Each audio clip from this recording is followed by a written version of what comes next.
So cardio for strength athletes, super important or not? That's kind of what I want to talk about.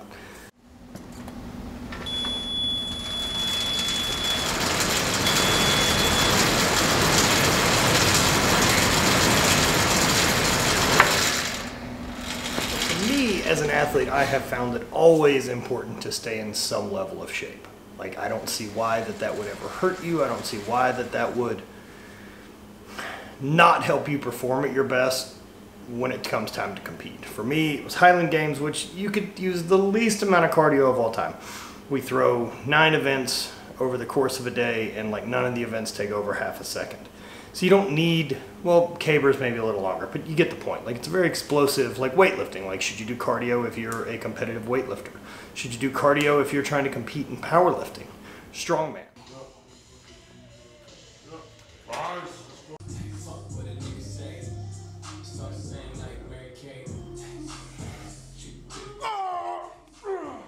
My thoughts, 100%. Cardio is going to accomplish a couple things. Like, it's going to A, help you recover. B, it's going to help you warm up and get that engine running. So some type of movement prior to competition, prior to training, all these are very, very good. Where would it be a negative? Like, if you are trying to be the strongest you've ever been in your life, but also run a marathon, like, these aren't gonna operate very well. But there's also a big difference between something that we wanna call and like categorize as cardio, which is gonna be your steady state, fat loss, things like that. Long distance cardio, which would be actually like fucking running, which is its own sport. So let's just not ever talk about that, because you're not here for that. And then we can talk about HIIT training and conditioning. Now, conditioning and HIIT training is something athletes do, and something that's going to be vitally important, I believe, for success. Our track and field athletes, like, they're able to do everything. If you're competing in strongman or powerlifting, one of the things you see is people fade at the end of the day. They just don't have the gas in the tank. They can't keep competing. By the time they get to deadlift, they are fucking done. Being in better shape fixes that. It worked for me for years competing in the Highland Games. I was always able to still perform at the end of the day because I was in decent shape, because I always did some type of conditioning work, whether that was pushing the sled, assault bike sprints, some steady state cardio a few times a week, because I felt that allowed me to recover better and get better for the next week's competition. So some cardio was wildly helpful. It also just allowed me to sweat sometimes and do something mindless that allowed my body to feel better so that I could perform better later. Am I saying that you need to go and get up and go do 45 minutes on the step mill every morning? I'm not saying you need to do that. You don't need to do that level of thing. But I'm also saying it isn't gonna hurt. That's not gonna fuck you up. That's not what's gonna be standing between you and your PRs. You're not doing too much there. That stuff can be mitigated and can be worked a lot of different ways. In fact, I think most people would benefit from some type of consistent movement practice added into their everyday, whether that's something as simple as Mark Bell's 10-minute walk, going to walk around your neighborhood for 10 or 15 minutes, or it's going to be something as scheduled as maybe taking a CrossFit class 2 times a week. All of these things, I believe, will benefit you as a strength athlete, especially for something like strongman, where you're going to need 90 seconds of all-out gas tank. And it's easy to train max strength, man. That stuff's fun. But able to train something that's like 80% and you need to do it for reps for 90 seconds, that stuff's brutal.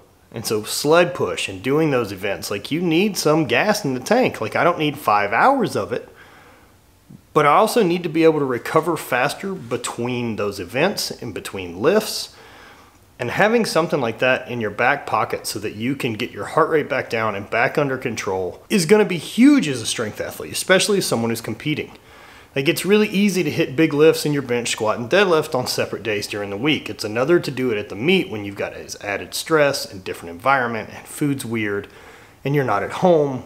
So having something that you can add to your routine like that in your warm-up practice, and just know that you've got a little bit more gas tank there than you would without, makes a gigantic difference as a competitor. I mean, let's also not forget like how good walking upright is for you. Most of us spend too long sitting down, so some type of movement like that is always better. Being able to go and move and break a sweat and mobility with your hips and things that come from running, sprinting, jumping. And even for me, since I can't do any of those, I live on the assault bike or on my road bike, and I change those up. Some days I just want to do 2 hours of steady state because I'm trying to drop some fat, so it's just calorie burn. And other days I really want to push and light the legs up and do sprints. There's so many different ways you can do it that it's never going to be a hindrance. I'd love to hear what you guys think. I don't think it's ever going to get in the way of what you want to do. I do think it could be a huge benefit for you as an athlete. If you're trying to figure out how to add it into your program, 5-minute warm up on a bike, 5-minute warm up for a walk, do that every day and start ramping that up.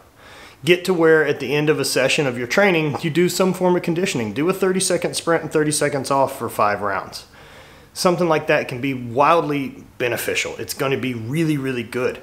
You look at guys that really influenced my training and how I wanted to be as an athlete, or guys like Jim Wendler, who always used the Prowler, who always had that as part of his program. You need to be fit. Being fit and being strong go hand in hand.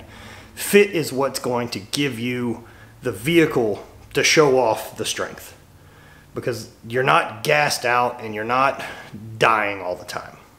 Being in better shape allows you to get through airports better. It allows you to move around and not be in as much pain.